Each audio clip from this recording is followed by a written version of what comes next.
My son and his wife went on a trip, leaving me to care for her mother, who was in a coma after an accident. As soon as they left, she opened her eyes and whispered something that made my spine freeze. "I'm glad to have you here. Follow my story until the end and comment the city you're watching from, so I can see how far my story has reached." I never imagined that at 64 years old, I'd discover just how little I really knew about my own son. Grant had always been distant, even as a child, but I told myself that was just his personality. Some people aren't naturally affectionate, right? I convinced myself of that for years, especially after he married Amelie 3 years ago. When Grant called me last Tuesday morning, his voice carried that familiar tone of obligation rather than warmth. "Mom, Amelie and I need to take an emergency trip to Seattle. Her mother had another episode, and we can't leave her alone." Marianne had been in what the doctors called a vegetative state for 6 months now, ever since the car accident that left her with severe brain trauma. The poor woman just lay there in the hospital bed they'd set up in Grant's guest room, breathing through machines, completely unresponsive to the world around her. "Of course, sweetheart," I heard myself saying, though something in his tone made my stomach tighten. "How long will you be gone?" "Just 4 days, maybe 5. There was a pause. Then he added, "The nurse will come by twice a day to check her vitals and adjust her medications.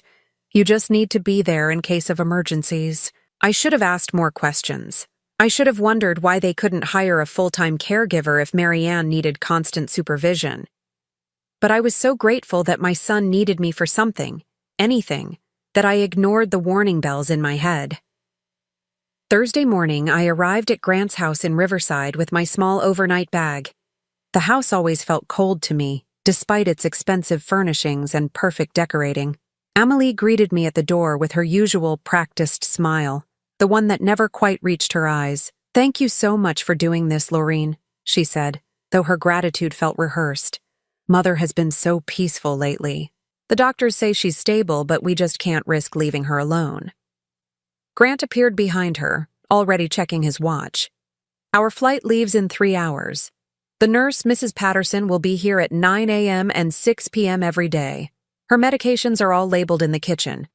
I followed them to the guest room where Marianne lay motionless in the hospital bed. Machines beeped softly around her, monitoring her heart rate and oxygen levels.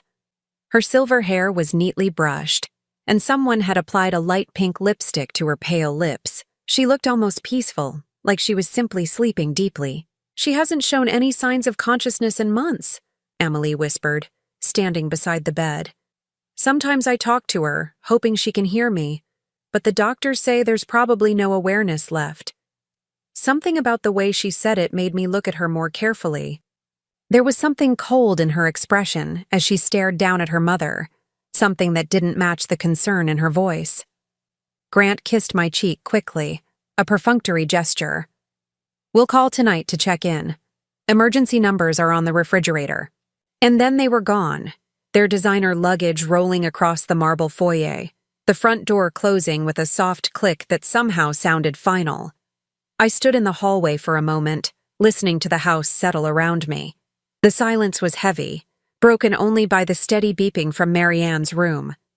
I walked back to check on her, adjusting the blanket that had shifted slightly when I leaned over to smooth her hair.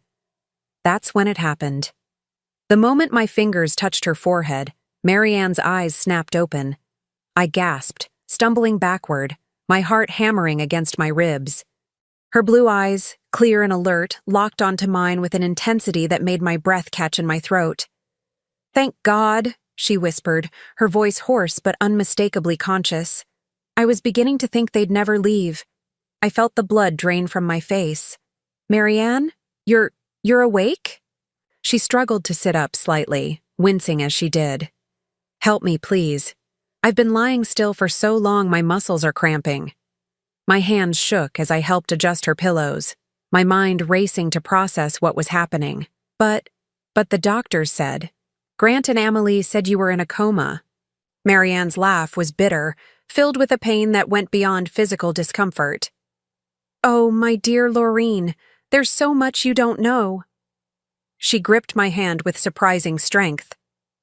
"They think I'm in a coma because that's what they want to believe. what they need everyone to believe. I don't understand, I whispered, sinking into the chair beside her bed. Marianne's eyes filled with tears, but her voice remained steady. They're drugging me, Laureen.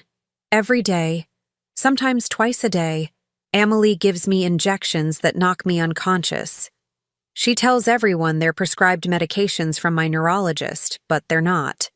The room seemed to spin around me. That's impossible. Why would they do such a thing? Because, Marianne said, her voice dropping to barely above a whisper, they're stealing everything I own, and they need me unconscious so I can't stop them. I stared at her, my mouth dry, my heart pounding so hard I was sure she could hear it. What do you mean stealing? Marianne closed her eyes for a moment, as if gathering strength. My bank accounts, my investments, my house in Portland. They've been forging my signature, claiming I gave them power of attorney while I was supposedly unconscious. They've already transferred over $200,000 out of my retirement fund. The numbers hit me like physical blows. $200,000. But Grant would never. He's my son. Your son, Marianne said gently but firmly, is not the man you think he is. And Amelie, her voice hardened. Amelie is a monster. I felt sick, my stomach churning with disbelief and growing horror. How do you know all this if they're keeping you unconscious? Because sometimes I fight off the drugs long enough to hear them talking. They think I'm completely out, so they don't bother to leave the room when they discuss their plans. Marianne's grip on my hand tightened. Last week, I heard Amelie on the phone with someone, laughing about how easy it's been to fool everyone. She said the hardest part was pretending to cry at the hospital. The room felt like it was closing in on me. This can't be real. This can't be happening. It gets worse, Marianne whispered, and something in her tone made ice form in my veins. They're not planning to keep this up forever. I heard them arguing about timing, about when to let me naturally slip away. The words hung in the air between us like a death sentence. I couldn't breathe, couldn't think, couldn't process what she was telling me. They want to kill you, I said, the words feeling foreign in my mouth. Marianne nodded slowly. And Laureen, I think you might be in danger too. The silence that followed Marianne's words was deafening. I sat frozen in that chair, staring at this woman I'd believed was unconscious, trying to make sense of what felt like a nightmare I couldn't wake up from. What do you mean I might be in danger? My voice came out as barely a whisper. Marianne struggled to sit up straighter, and I instinctively moved to help her, though my hands were trembling. You're here as their witness, Laureen, the devoted grandmother, caring for her son's poor mother-in-law out of the goodness of her heart. When something happens to me, you'll be the one to testify that I never showed any signs of consciousness. The implications hit me like a sledgehammer. They're using me. They're using both of us. Marianne's voice carried decades of pain and betrayal. But you still have a chance to walk away from this. I don't. I stood up abruptly, pacing to the window. The suburban street looked so normal, so peaceful. Children playing on lawns, neighbors walking their dogs. How could such evil exist in a world that looked so ordinary? Tell me everything, I said, turning back to her.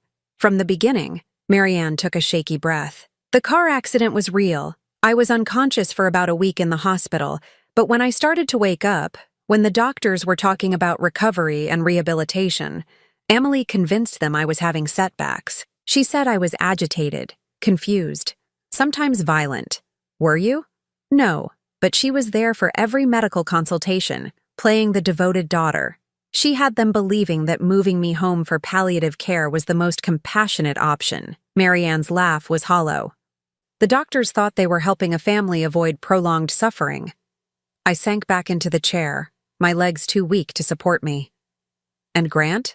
Does he know what she's doing? Marianne's expression darkened. Oh, he knows. He's the one who suggested the forgery scheme. Amelie handles the medical manipulation, but Grant is the mastermind behind the financial fraud.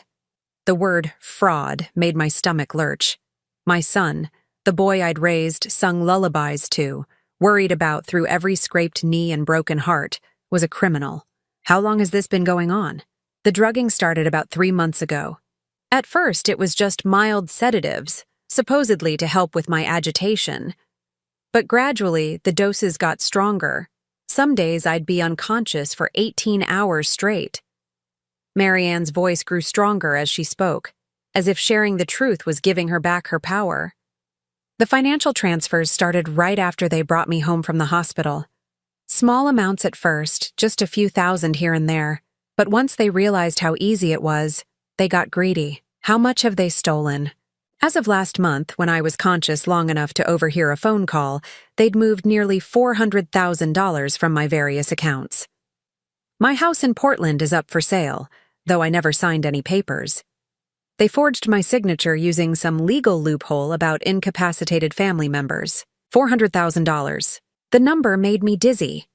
I thought about Grant's expensive car, the renovations they'd done to this house, Amelie's designer clothes and jewelry.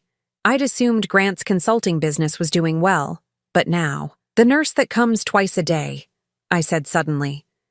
Mrs. Patterson, is she part of this? Marianne shook her head. No, she's legitimate.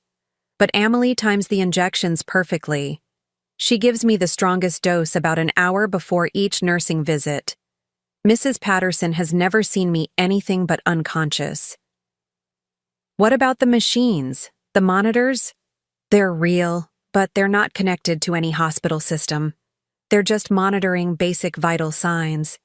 As long as my heart is beating and I'm breathing, everything looks normal to anyone who doesn't know what to look for. I felt a chill run down my spine. You said they're planning to let you naturally slip away. What does that mean? Marianne was quiet for a long moment, and when she spoke, her voice was steady despite the tears in her eyes. I overheard them discussing it 2 weeks ago. Amelie was researching how to gradually increase dosages to cause respiratory failure. She found some medical forums discussing how certain drug combinations can cause what looks like natural complications in coma patients. The room felt like it was spinning. They're planning to murder you. Yes. And they're going to make it look like a tragic but expected outcome. The family did everything they could, but sometimes these things just happen. Marianne wiped her eyes with the back of her hand. Amelie has already started talking to Mrs. Patterson about how my breathing has seemed more labored lately, how my color isn't quite right. She's laying the groundwork. I jumped up again, unable to sit still. We have to call the police. We have to stop this. With what proof? Marianne asked gently. It's my word against theirs. The medical records all support their story. The financial transfers were all done with forged signatures that look legitimate. And I'm supposed to be in a vegetative state. But you're conscious now. You can tell them what really happened. Can I? Or am I just a confused old woman with brain damage making wild accusations against her devoted family? Marianne's voice carried the weight of someone who'd thought through every possible scenario. Amelie has been very careful to establish a paper trail showing my supposed mental decline. She's even had me diagnosed with early-stage dementia based on behaviors she reported to doctors. The systematic nature of their deception was breathtaking. How long do you think we have? Based on what I overheard, they're planning to start the final phase when they get back from this trip. They wanted me to have a few days under the care of loving family before the tragic turn for the worse. Marianne looked at me with an expression that was somehow both desperate and determined. They needed a witness who could testify to my peaceful final days. That's where you come in. The weight of realization crashed over me. They asked me to come here not because they needed help. They needed an alibi. A perfect alibi. Grant's devoted mother, who loved his wife's family enough to sacrifice her own comfort to help care for an unconscious woman. Who better to vouch for their dedication and grief when I finally succumbed to my injuries? I felt nauseous. All those times Grant called me over the past few months, asking how I was doing, if I needed anything. I thought he was finally growing closer to me. He was keeping tabs on you, making sure you were stable, reliable, and completely unsuspecting. Marianne's voice was gentle but unflinching. I'm sorry, Laureen, but your son has been manipulating you just as much as he's been manipulating everyone else. The last piece of hope I'd been clinging to shattered. Grant didn't need me. He didn't love me. He was using me as an unwitting accomplice in murder. What are we going to do? I whispered. Marianne gripped my hand again, her eyes blazing with a fierce determination I hadn't expected. We're going to beat them at their own game. Over the next several hours, Marianne told me things that made my blood run cold. We spoke in whispers, even though we were alone, as if the walls themselves might betray our conversation to Grant and Amelie. The first time I realized something was wrong was about 4 months ago, Marianne began, her voice growing stronger as she shared her story. I was starting to feel more like myself after the accident. The physical therapy was helping, and I was beginning to remember things more clearly. That's when Amelie started suggesting to the doctors that I was having episodes. What kind of episodes? According to her, I would become violent when she tried to help me with basic tasks. She said I didn't recognize her, that I would scream and try to hit her. She even showed up to one doctor's appointment with scratches on her arms. Marianne's voice was filled with disgust. Scratches she gave herself. I felt sick imagining the performance Amélie must have put on. And the doctors believed her? Why wouldn't they? She was the devoted daughter, exhausted from caring for a traumatized mother.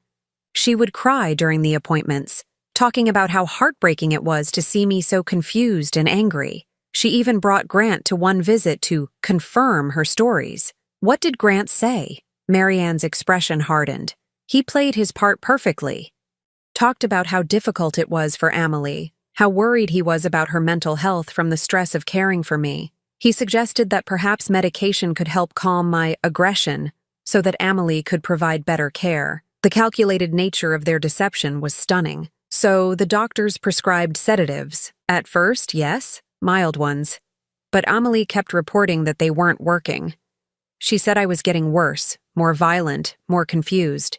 Each visit, she painted a picture of a woman descending further into madness. Marianne paused, closing her eyes as if the memory was painful. The doctors started prescribing stronger medications, and that's when Amelie began preparing her own injections. What do you mean? She would show the doctors the prescription bottles, let them see that she was following their instructions, but she was also adding her own concoctions. Drugs she was somehow getting elsewhere. Marianne's voice dropped. I think she has connections from her previous job. Previous job? She used to work at a rehabilitation facility for elderly patients. She was fired about 5 years ago, though Grant never told me why. I found out later from a mutual friend that there had been some kind of investigation involving patient medications, but nothing was ever proven. The pieces were falling into place, creating a picture so dark I could barely comprehend it. She's done this before. I think so. And I think that's how she and Grant met. Not at the coffee shop like they told everyone, but through some connection related to her work with vulnerable elderly patients. Marianne shifted uncomfortably in the bed. Grant has always been drawn to easy money, even as a teenager. Remember when he got in trouble for selling fake IDs in high school? I did remember, though I'd tried to forget. Grant had been suspended for 2 weeks, and I'd spent hours at the school principal's office, making excuses for his behavior. I thought he'd outgrown that phase. He didn't outgrow anything. He just got better at hiding it. Marianne's voice was filled with a sadness that went beyond her own situation. Laureen, I need you to understand something. This isn't just about money for them. They enjoy it. The control, the deception, the power they have over someone helpless. What do you mean? Sometimes, when they think I'm completely unconscious, they talk to me anyway. Amelie will lean over my bed and whisper things about how pathetic I am, how no one will miss me when I'm gone. Grant talks about all the things they'll buy with my money, the trips they'll take. Marianne's voice trembled slightly. They've turned my suffering into entertainment. I felt rage building in my chest, hot and fierce. Those monsters. Last week, when they thought I was deeply sedated, I heard them discussing timeline. They want to wrap this up before the holidays because they've already booked a cruise to the Mediterranean. They're using my money to pay for it, and they want me dead so they can enjoy it without worry. A cruise? The casual nature of it, the way they were planning to celebrate her murder, made me feel physically ill. $15,000 for a month-long luxury cruise. They've already put down a deposit. Marianne looked directly at me. They're planning to be grieving family members who need time to heal from their tragic loss. The audacity was breathtaking. How do you know all these details? Because they're not as careful as they think they are. When you believe someone is unconscious, you stop monitoring how loudly you speak. And when you're excited about your schemes, you tend to share details. Marianne managed a weak smile. They've essentially confessed their entire plan to me over the past few months. What exactly is the plan? Marianne took a deep breath, as if preparing herself to relive the most terrifying parts. Starting when they return from Seattle, Amelie is going to begin documenting what she calls concerning changes in my condition. She'll call Mrs. Patterson and maybe even bring in another nurse for a second opinion. She's going to report that my breathing seems labored, that my color is off, that she's noticed signs of organ failure. But you're fine. Not for long. She's going to increase the drug dosages to actually cause the symptoms she's reporting. Respiratory depression, irregular heartbeat, signs that my body is shutting down. Marianne's voice was clinical, as if she were discussing someone else's death. The beauty of their plan is that it will look completely natural. A brain-injured woman whose body finally gives up the fight. How long do they think this will take? Based on what I overheard, they're planning for it to happen over about 10 days. Long enough to seem natural, but not so long that it becomes inconvenient. Marianne paused. They want me dead before Thanksgiving. That was less than 3 weeks away. And what about after? What happens when you're dead? They inherit everything through Amelie's status as my next of kin. The house, the remaining money, my life insurance policy. They've already researched probate laws to make sure there won't be any complications. Marianne's voice grew cold. They've even picked out my burial plot. The cheapest one they could find, of course. No point in wasting money on a dead woman. I was shaking with rage and horror. We have to stop them. We have to find a way to prove what they're doing. I've been thinking about that for months, Marianne said. The problem is that everything they've done has been very carefully planned. The medical records, the financial documents, even the witnesses who can testify to my supposed condition. It all supports their story. But we know the truth now. We know the truth, but proving it is another matter entirely. Marianne looked at me with an expression that was both desperate and determined. That's why I need your help, Laureen. You're the only person who's seen me conscious. You're the only one who knows what they're really doing. What do you want me to do? Marianne was quiet for a moment, and when she spoke, her voice was stronger than it had been all day. I want you to help me gather evidence, real evidence, the kind that even the best lawyers can't explain away. How? They think they're so clever, but they've made one crucial mistake. Marianne's eyes had a fierce gleam. They trust you completely. Grant believes his sweet, naive mother would never suspect anything.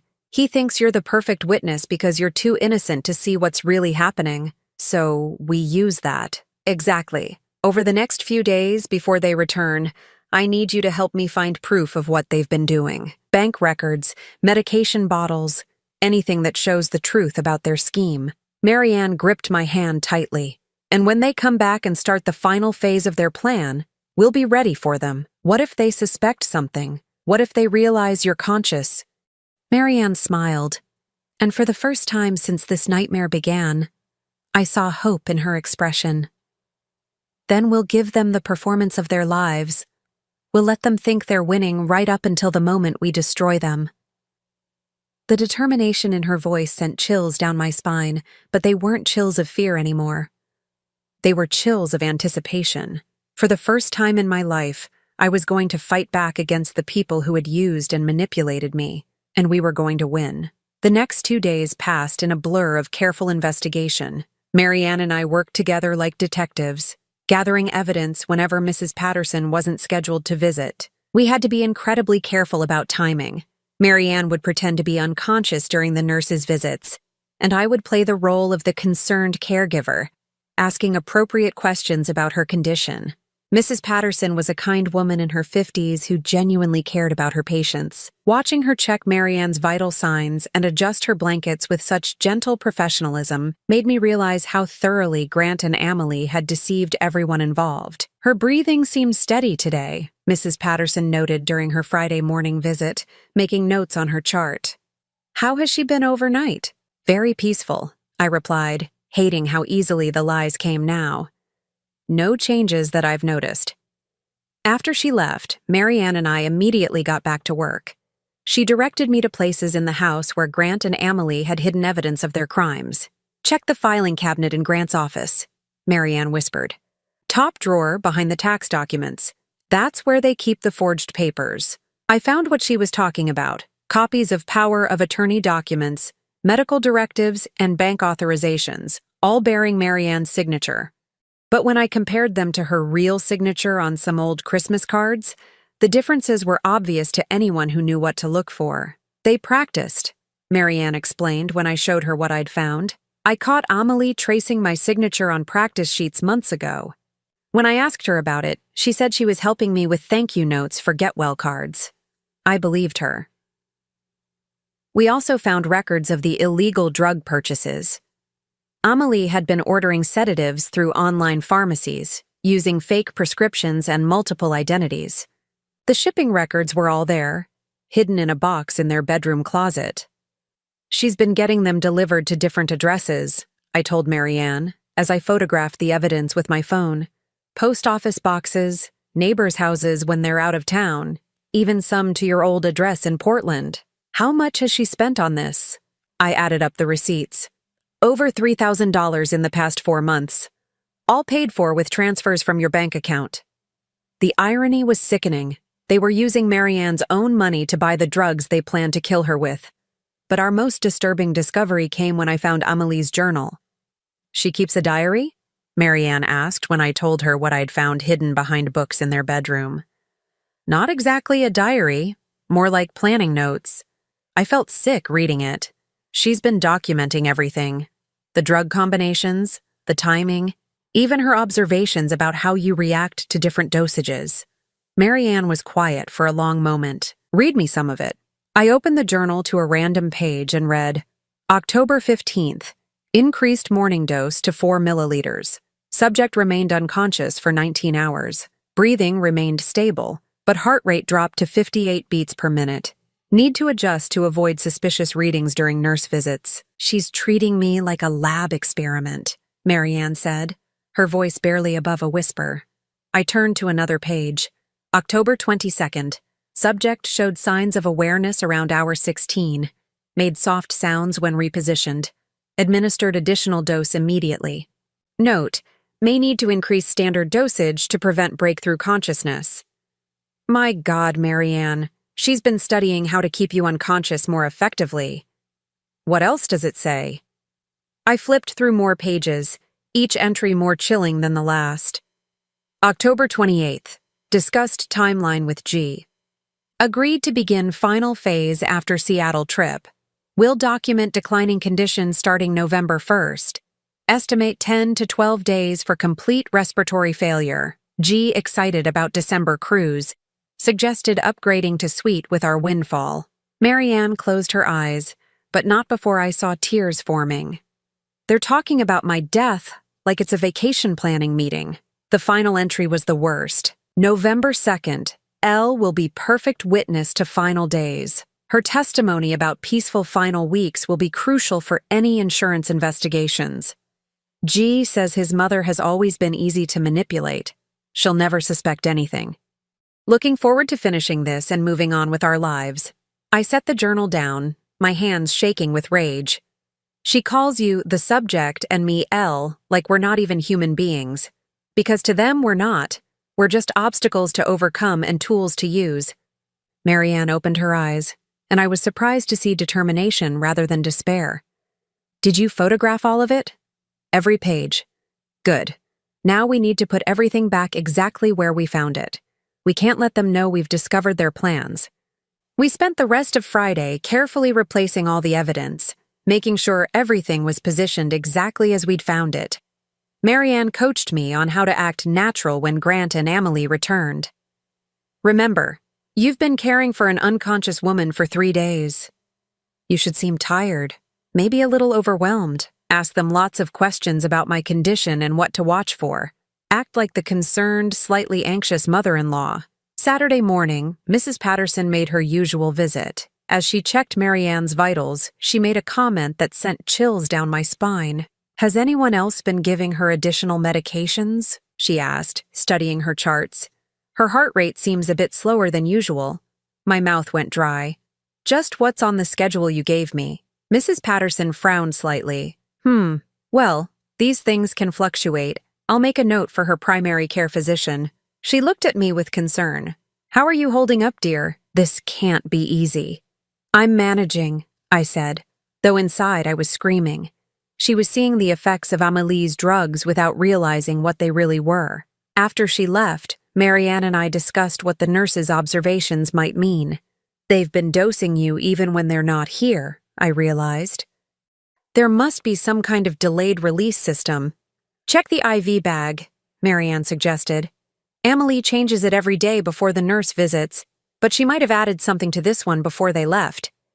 I examined the IV setup and found what looked like a small additional chamber attached to the main line, almost invisible unless you knew what to look for. "That's it," Marianne said when I described it to her. "She's been giving me extended doses through the IV. That's why I've been having trouble staying conscious for longer periods. Should I remove it?" "No. If Mrs. Patterson notices a change in my vitals before Grant and Amelie return, it might raise questions we're not ready to answer yet." We were running out of time to prepare. Grant had texted that morning to say their flight was delayed, but they'd be home by Sunday evening. That gave us less than 36 hours to finalize our plan. "What exactly are we going to do when they get back?" I asked. "We're going to let them start their final phase exactly as planned," Marianne said. "But this time we'll be recording everything." Sunday afternoon, my phone rang. Grant's name appeared on the screen, and my heart started pounding. "Hi, sweetheart," I answered, forcing my voice to sound normal. "Mom, change of plans. Our flight got moved up. We'll be home in about 3 hours instead of tonight." My blood turned to ice. We weren't ready. "Oh, that's wonderful. I know you're anxious to get back to check on Marianne." "How has she been?" "The same. Mrs. Patterson says her vitals are stable. She seems very peaceful." The lies felt like ash in my mouth. "Good. Listen, Mom, I want to prepare you for something." The nurse mentioned that Marianne's condition might start declining soon. These things happen with brain injuries. Sometimes patients seem stable for months, then take a sudden turn for the worse. He was already laying the groundwork, just as Marianne had predicted. "Oh no. What should I watch for?" "Changes in her breathing, her color, things like that. But don't worry, Amelie will know what to do when we get back." "Of course. I'll see you soon." After I hung up, I ran to tell Marianne about the change in plans. 3 hours, she said, her voice steady despite the circumstances. "That's enough time to set up the recording equipment and get everything ready." "Recording equipment?" Marianne smiled. "Did you think I've been lying here helpless for months without making any preparations? There's a box hidden in the basement behind the water heater. Bring it up here." When I found the box, I was amazed at what was inside. A small digital recording device, a tiny camera, and what looked like professional surveillance equipment. "Where did you get all this?" "I ordered it online months ago, when I first realized what they were planning. It took weeks of pretending to be unconscious while packages were delivered, but I managed to hide everything before they found it." Marianne's eyes gleamed with satisfaction. "They think they're so clever, but I've been preparing to destroy them for months." As we quickly set up the hidden camera and recording devices, I felt a mixture of terror and excitement. In just a few hours, Grant and Amelie would walk through that front door, believing they were about to complete their perfect crime. Instead, they were walking into a trap that would expose them for the monsters they really were. "Are you ready for this?" Marianne asked as we heard a car pulling into the driveway. I looked at this brave woman who had endured months of abuse and manipulation, who was about to risk her life to bring her tormentors to justice. "I'm ready." The front door opened, and I heard Amelie's voice calling out cheerfully, "We're home!" The final phase was about to begin. "Lorene, we're back." Amelie's voice carried that same artificial sweetness I'd grown to recognize as a warning sign. I heard their footsteps in the hallway, the rolling of suitcase wheels across the marble floor. Marianne squeezed my hand once, then immediately went limp, her eyes closing as she slipped back into her performance. The transformation was so complete, so convincing, that for a moment I almost believed she really was unconscious. "How is she?" Grant asked as he appeared in the doorway. His face showed what looked like genuine concern, but now I could see the calculation behind his expression. "Very peaceful," I said, standing up from the chair beside Marianne's bed. "Mrs. Patterson was here this morning. She said her vitals were stable, but mentioned that her heart rate seemed a little slower than usual." I watched Amelie's face carefully as I said this. There was a flicker of something, satisfaction, before she arranged her features into an expression of worry. "Oh dear," she murmured, moving to Marianne's bedside. "Sometimes that can be a sign of changes in her condition." She placed her hand on Marianne's forehead with theatrical tenderness. "Poor mother. She's been fighting so hard for so long." Grant moved to stand beside his wife, and for a moment they looked like a devoted couple concerned about their loved one. If I hadn't known the truth, I might have been moved by their apparent grief. "The nurse mentioned that we should watch for any changes," I said carefully. "What exactly should I be looking for?" "Well," Amelie said, still stroking Marianne's hair with fake affection, "with brain injuries like mother's, sometimes patients can take sudden turns for the worse. Their breathing might become labored, their color might change. It's all part of the natural progression of her condition." The way she said natural progression made my skin crawl. She was already preparing the narrative for Marianne's murder. "Is there anything we can do to help her?" I asked, playing my part as the concerned but naive mother-in-law. Grant and Amelie exchanged a look that lasted just a fraction too long. "We just have to keep her comfortable," Grant said.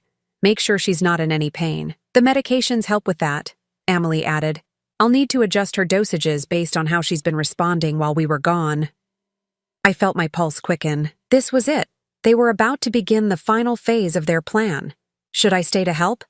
I could take time off work. "That's so thoughtful of you, Mom," Grant said, and for a split second I almost believed the warmth in his voice was real. "But you've already done so much. You should go home and get some rest."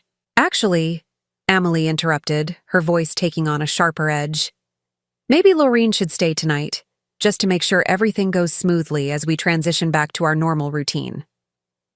Grant looked at her with surprise. This wasn't part of their original plan. "Amelie, I think Mom has done enough." "No, I insist." Amelie's smile didn't reach her eyes. "Family should be together during difficult times." Something in her tone sent alarm bells ringing in my head. This wasn't about wanting my help. This was about control. "Of course I'll stay," I said, trying to keep my voice steady. "Whatever you need." Over the next few hours, I watched them settle back into their routine with mounting horror. Amelie checked and rechecked Marianne's medications, making careful notes about dosages and timing. Grant spent time on his laptop, and I caught glimpses of what looked like travel websites and bank statements. During dinner, takeout Chinese food eaten mostly in silence, Grant's phone buzzed with a text message. He glanced at it and smiled in a way that made my stomach turn. "Good news?" Amelie asked. "The cruise line confirmed our upgrade. Penthouse suite with a private balcony." He looked at me and added casually, "We're taking a long vacation after the holidays. We've been under so much stress with Marianne's condition." "That sounds wonderful," I managed to say. "You both deserve a break." The casual way they discussed their murder vacation while sitting just yards away from their intended victim was breathtaking in its cruelty. Later that evening, as we sat in the living room, Amelie began what sounded like a rehearsed conversation. "Laureen, I want you to know how much it means to us that you've been so involved in Mother's care," she said. "It shows what kind of person you are." "She's always been dependable," Grant added, reaching over to pat my hand. "Even when I was growing up, Mom was always there when we needed her." The irony of his words wasn't lost on me. I had been there when he needed me, to provide alibis for his crimes. "I just want to help," I said softly. You have helped. More than you know. Amelie's voice dropped to a more serious tone. But I need to prepare you for what might happen over the next few days. The doctors have warned us that Mother's condition could deteriorate quickly. What do you mean? Grant leaned forward, his expression grave. Sometimes with brain injuries, patients seem stable for months, then suddenly take a turn. Their body systems start failing one by one. It's heartbreaking, Amelie added, dabbing at her eyes with a tissue. But it's also a blessing in a way. Mother won't suffer much longer. They were so convincing, so practiced in their deception. If I hadn't heard Marianne's story, if I hadn't seen the evidence of their crimes, I would have believed every word. Is there anything I can do to help during this difficult time? I asked. Just be here, Grant said. Having family around makes it easier to cope. Amelie nodded. And if anything happens, if Mother takes a sudden turn, we'll need you to help us understand that we did everything we could. There it was. The real reason they wanted me to stay. They needed their witness present for the final act. Around 10 o'clock, Amelie announced it was time to give Marianne her evening medications. This might be a good learning experience for you, Laureen, she said as we walked to Marianne's room, in case you ever need to help with her care again. I watched in horrified fascination as Amelie prepared the injection. She was so casual about it, chatting about the different medications and their purposes while she drew liquid from multiple vials into the syringe. This one is for pain management, she explained, holding up one vial. This is to help with muscle spasms, and this one helps her sleep peacefully. The peaceful sleep medication, I realized, was probably the sedative that would keep Marianne unconscious for the next 18 hours. As Amelie administered the injection, I had to fight the urge to stop her, but we needed them to reveal more of their plan, and Marianne had insisted she could handle whatever they gave her for one more night. How long before it takes effect? I asked. Usually within 15 minutes she'll be deeply asleep, Amelie said, disposing of the needle in a medical waste container. She won't wake up until late tomorrow morning. Grant appeared in the doorway. Everything okay in here? Just fine. Mother should rest comfortably now. Amelie smoothed Marianne's blanket with mock tenderness. Sweet dreams, Mother. As we left the room, I felt sick knowing that Marianne was already fighting off the drugs coursing through her system, but I also felt a surge of admiration for her strength and determination. Back in the living room, Grant poured himself a scotch while Amelie made tea. The atmosphere felt almost celebratory, though they were trying to hide it. I'm exhausted, Amelie announced after finishing her tea. I think I'll turn in early. Laureen, the guest room is all set up for you. Actually, Grant said, setting down his glass with more force than necessary, I think we need to have a conversation first. Something in his tone made both Amelie and me look at him sharply. He was staring at me with an expression I'd never seen before. Cold, calculating, almost predatory. Grant? I said uncertainly. He walked to the window and pulled the curtains closed, then turned back to face me. Mom, I need you to understand something about the situation here. Amelie moved to stand beside him, and suddenly they looked less like a grieving couple and more like a team preparing for battle. What situation? I asked, though my heart was already pounding with dread. The situation with Marianne's condition, Grant said slowly, and your role in what's going to happen over the next few days. I don't understand. Grant and Amelie exchanged another look, and this time I saw something pass between them that made my blood run cold. Mom, Grant said, his voice taking on a tone I remembered from his teenage years when he was about to lie his way out of trouble. Marianne is going to die this week, and you're going to help us make sure no one asks any uncomfortable questions about it. The words hit me like physical blows. Even though I'd known this was their plan, hearing Grant say it so casually, so matter-of-factly, made it real in a way that terrified me. Grant? What are you talking about? Don't play dumb, Mom. It doesn't suit you. His voice was hardening now, losing all pretense of warmth. You've been here for 3 days. You've seen Marianne's condition. When she dies, and she will die very soon, you're going to tell everyone that she went peacefully, surrounded by family who loved her. You're scaring me, I whispered, which wasn't entirely an act. Amelie stepped forward, her mask of sweetness completely gone now. You should be scared, Laureen, because you have a choice to make. You can be part of this family, or you can be a problem that needs to be solved. What kind of choice? Grant sat down across from me, leaning forward with his elbows on his knees. Here's what's going to happen, Mom. Over the next few days, Marianne's condition is going to deteriorate. Her breathing will become labored, her heart rate will become irregular, and eventually her body will give up the fight. And you're going to be here to witness all of it, Emily added. You're going to see how hard we fight to save her, how devastated we are when we lose her. When the paramedics come, when the police ask routine questions, when the insurance investigators follow up, you're going to tell them exactly what you saw, Grant continued. A loving family doing everything possible for a brain-injured woman who tragically lost her battle. I stared at them, these two people who were calmly explaining how they planned to commit murder and use me as their alibi. And if I don't? The temperature in the room seemed to drop 10 degrees. Mom, Grant said softly, you're 64 years old. You live alone. You don't have much family besides me. Accidents happen to elderly people all the time. The threat was clear, even though he'd wrapped it in gentle language. I felt true fear for the first time since this nightmare began. You wouldn't, I breathed. We really hope we won't have to, Emily said, her voice bright and cheerful again. We much prefer having you as our ally rather than our enemy.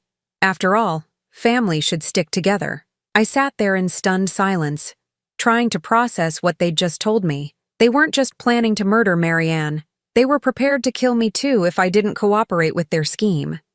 I need some time to think, I finally managed to say. Of course you do, Grant said, standing up and walking over to pat my shoulder.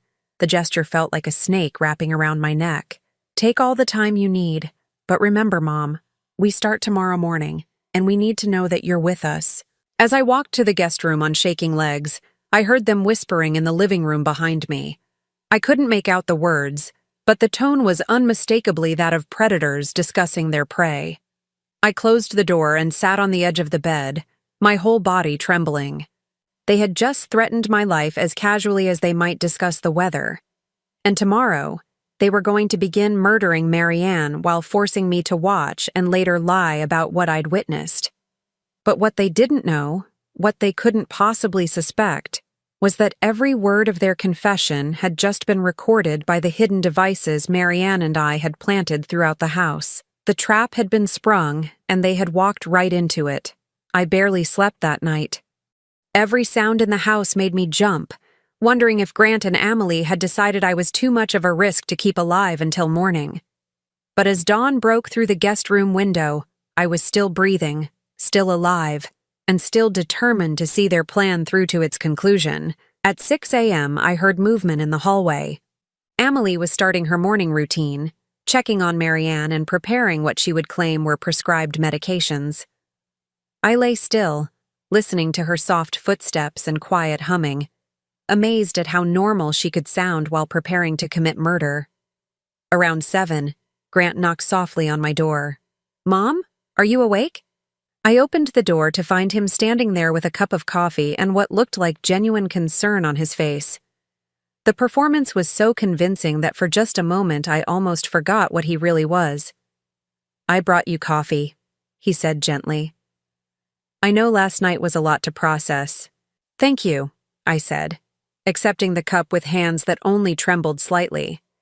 Have you thought about what we discussed? I looked into his eyes, my son's eyes, and saw absolutely no trace of the boy I'd raised. Yes. And? I understand what you need from me. The words tasted like poison in my mouth. Grant's face relaxed into what might have been relief. I knew you'd see reason, Mom. Family has to stick together, especially during difficult times. Of course, I said softly. I just want to help. Good. Emily is going to start documenting changes in Marianne's condition today. She might need you to witness some of those changes to confirm what you've observed. I understand. Grant patted my shoulder again, that gesture that now made my skin crawl. You're doing the right thing, Mom. This is what's best for everyone. After he left, I got dressed quickly and made my way to Marianne's room. Amelie was there, adjusting IV lines and making notes on a chart. "How is she this morning?" I asked. "I'm concerned," Amelie said, her voice full of practiced worry. "Her breathing seems more labored than usual, and her color is off. I think we might be seeing the beginning of the decline the doctors warned us about." I looked at Marianne, lying motionless in the hospital bed. Her breathing did seem slightly more labored, but I knew that was due to whatever drugs Amelie had given her the night before. "Should we call Mrs. Patterson?" "I already did. She's coming by this afternoon to reassess." Amelie made another note on her chart. "I also called Dr. Brennan's office to let him know about the changes." Dr. Brennan was Marianne's supposed neurologist, another part of their carefully constructed web of lies. I wondered if he even existed, or if Amelie was managing that deception too. What can I do to help? Just keep watch over her while I prepare her morning medications. If you notice any changes in her breathing or color, let me know immediately. I sat beside Marianne's bed, gently holding her hand. To anyone watching, I looked like a caring family member providing comfort. But I was actually checking for the subtle signs we'd arranged, a slight pressure of her fingers to let me know she was conscious and alert inside her chemically induced prison. The pressure came, barely perceptible, but definitely there. Marianne was awake, aware, and ready. Over the next few hours, Amelie orchestrated what could only be called a masterpiece of deception. She documented declining vital signs, noted changes in Marianne's breathing patterns, and called in concerned reports to medical professionals who existed only in her imagination. "I'm worried about fluid in her lungs," she told someone on the phone, supposedly Dr. Brennan's nurse. "Yes, I know it's a common complication with prolonged bed rest. Should we increase the respiratory therapy?" Grant played his part perfectly too, acting like a devoted son-in-law struggling with the impending loss of his wife's mother. He made tearful phone calls to imaginary relatives, updating them on Marianne's deteriorating condition. "I think we should prepare ourselves," he told me around lunchtime. "Amelie thinks it might happen within the next 24 to 48 hours. "So soon?" I managed to gasp, playing my role as the shocked family member. "These things can progress very quickly once they start," he said, reaching over to squeeze my hand, "but at least she won't suffer much longer." Mrs. Patterson arrived as scheduled at 2 p.m. I watched nervously as she examined Marianne, wondering if she would notice anything suspicious about the supposed deterioration. "Her oxygen saturation is lower than I'd like to see," she said, frowning at her equipment, "and her heart rate is more irregular. These can be signs of organ stress." "What does that mean?" I asked, though I already knew she was observing the effects of Amelie's drugs. "It could mean her body is starting to shut down," Mrs. Patterson said gently. "I'll need to call Dr. Brennan and see if he wants to adjust her care plan." After she left, Amelie seemed pleased with how the visit had gone. "See how it works?" she said to me quietly. "The nurse is documenting everything. When this is over, there will be a clear medical trail showing natural progression of her condition." That evening, as we sat down for what I knew would be our last family dinner, Grant opened a bottle of wine to celebrate what he called getting through a difficult day. "To family," he said, raising his glass. "To family," Amelie echoed. "To family," I repeated, though the word felt hollow in my mouth. As we ate, they continued to discuss their plans with the casual cruelty I'd come to expect. The cruise, the house they wanted to buy with Marianne's money, the new car Amelie had picked out. "We're thinking of moving to Florida after everything settles down," Grant said. "Fresh start, you know. Too many sad memories here." "What about me?" I asked, playing into their assumption that I would be part of their ongoing deception. Grant and Amelie exchanged one of their looks. "We were hoping you might come visit us often," Amelie said sweetly. "Maybe even relocate eventually. Family should stay close, especially after going through something traumatic together." They wanted to keep me close where they could monitor me, make sure I never decided to tell the truth about what I'd witnessed. That sounds wonderful. I said, smiling at them both. Around 9 p.m., Amelie announced it was time for Marianne's evening medications. "This might be the last dose we give her," she said quietly. "I'm going to increase the respiratory suppressants. If her body is already struggling, this should ease her transition." Transition, such a gentle word for murder. I followed them to Marianne's room and watched as Amelie prepared what I knew was a lethal cocktail of drugs. She was more careful this time, measuring precise amounts and making detailed notes about dosages. "This is a merciful thing we're doing," she said as she drew the mixture into a syringe. "She's already gone, really. We're just helping her body catch up to what her mind already knows." Grant nodded solemnly. It's what she would have wanted. As Amelie moved toward Marianne's IV line with the syringe, I felt my heart pounding so hard I was sure they could hear it. This was the moment we'd been waiting for, the final proof of their intent to commit murder. "Wait," I said suddenly. They both turned to look at me, Amelie's hand frozen halfway to the IV port. "I want to say goodbye first," I said, moving to Marianne's bedside. In case she doesn't wake up." "Of course," Grant said softly. "Take your time, Mom." I leaned over Marianne, pretending to whisper final words of comfort, but what I actually whispered was, "Now." Marianne's eyes snapped open. The effect was electric. Amelie screamed and dropped the syringe, its contents spilling across the floor. Grant stumbled backward, his face turning white with shock. "Hello, Amelie," Marianne said, her voice clear and strong as she sat up in bed. "Surprised to see me awake?" For a moment, no one moved. The three of us stared at Marianne as if she had risen from the dead, which in a way she had. That's impossible," Amelie stammered. "You've been unconscious for months. Your brain damaged. You can't what? Can't think? Can't remember? Can't plan?" Marianne swung her legs over the side of the bed with surprising grace. "Oh, my dear Amelie, I remember everything. Every injection, every forged signature, every dollar you stole." Grant found his voice. "This is impossible. You're having some kind of episode. You're confused. Am I?" Marianne reached over to the bedside table and picked up a small recording device. "Then perhaps you can explain this." She pressed play, and suddenly the room filled with their own voices from the previous evening. "Marianne is going to die this week, and you're going to help us make sure no one asks any uncomfortable questions about it." Grant's face went from white to gray. Amelie looked like she might faint. "Keep listening," Marianne said calmly. The recording continued. "Over the next few days, Marianne's condition is going to deteriorate. Her breathing will become labored, her heart rate will become irregular, and eventually her body will give up the fight." "You recorded us," Amelie whispered. "For months," Marianne confirmed.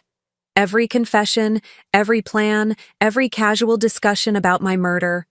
Did you really think I would just lie there helplessly while you destroyed my life?" Grant lunged toward her, but Marianne held up her hand. "I wouldn't do that if I were you. You see, those recordings are already in the hands of the police, the FBI, and the district attorney's office. They've been watching this house since yesterday afternoon." As if summoned by her words, we heard the sound of car doors slamming outside, followed by heavy footsteps on the front porch. "Police! Open up!" Amelie collapsed into a chair, her face buried in her hands. Grant stood frozen, his mouth opening and closing like a fish gasping for air. "You see," Marianne continued conversationally as the front door burst open and armed officers flooded into the house. "I've been working with federal investigators for months. Healthcare fraud, elder abuse, conspiracy to commit murder. You two have been very busy criminals." The officers appeared in the doorway, weapons drawn. "Nobody move! Hands where we can see them!" Grant and Amelie were handcuffed and read their rights while I watched in amazement. The nightmare was finally over. As they were led away, Grant looked back at me with something like betrayal in his eyes. "Mom, how could you do this to your own son?" I stared at him, this stranger who had never really been my child, and felt nothing but relief. "You're not my son," I said quietly. "My son died a long time ago. You're just a criminal who happens to share my DNA." After the police left with their prisoners, Marianne and I sat in the quiet kitchen, drinking tea and processing what had just happened. "How long have you been planning this?" I asked. "From the moment I realized what they were doing." "I contacted the FBI through a lawyer friend, and we've been building the case ever since." Marianne smiled. "They needed evidence of intent to commit murder. Your presence here as their intended witness was the final piece we needed. What happens now?" "Now they go to prison for a very long time. Healthcare fraud alone carries a 20-year sentence. Add in the elder abuse, the theft, the conspiracy to commit murder." Marianne shrugged. "They'll be old before they see freedom again." "And the money they stole?" "Already recovered and returned to my accounts." The FBI had been tracking every transaction. Marianne reached across the table and squeezed my hand. "Lorene, I can never thank you enough. Without your help, they would have gotten away with it." I thought about that, about how close they had come to the perfect crime. If I hadn't been there to witness Marianne's awakening, if I hadn't been brave enough to help her gather evidence, Grant and Amelie would be planning their cruise vacation while Marianne lay in a grave. "What will you do now?" I asked. "Live," Marianne said simply.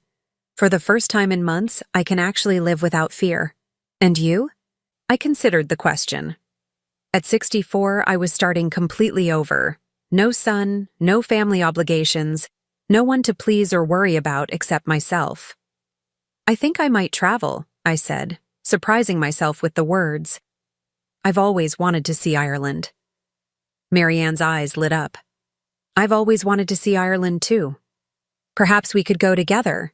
The idea sent a warm feeling through my chest, the first genuinely happy emotion I'd felt in months. I'd like that very much. 6 months later, Marianne and I stood on the cliffs of Moher, watching the Atlantic Ocean crash against the rocks below. The wind whipped our hair around our faces, and we laughed like schoolgirls as we struggled to take selfies with the dramatic coastline behind us.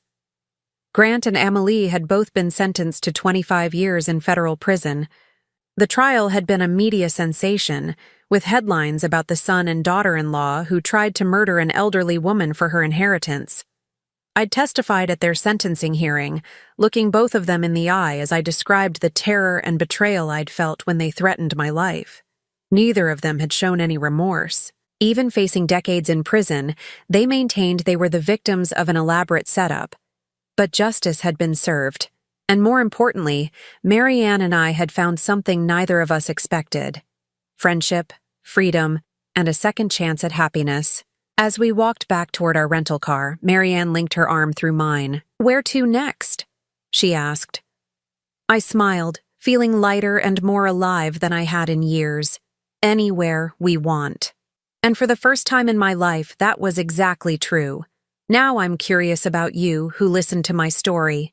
What would you do if you were in my place? Have you ever been through something similar? Comment below. And meanwhile, I'm leaving on the final screen 2 other stories that are channel favorites, and they will definitely surprise you. Thank you for watching until here.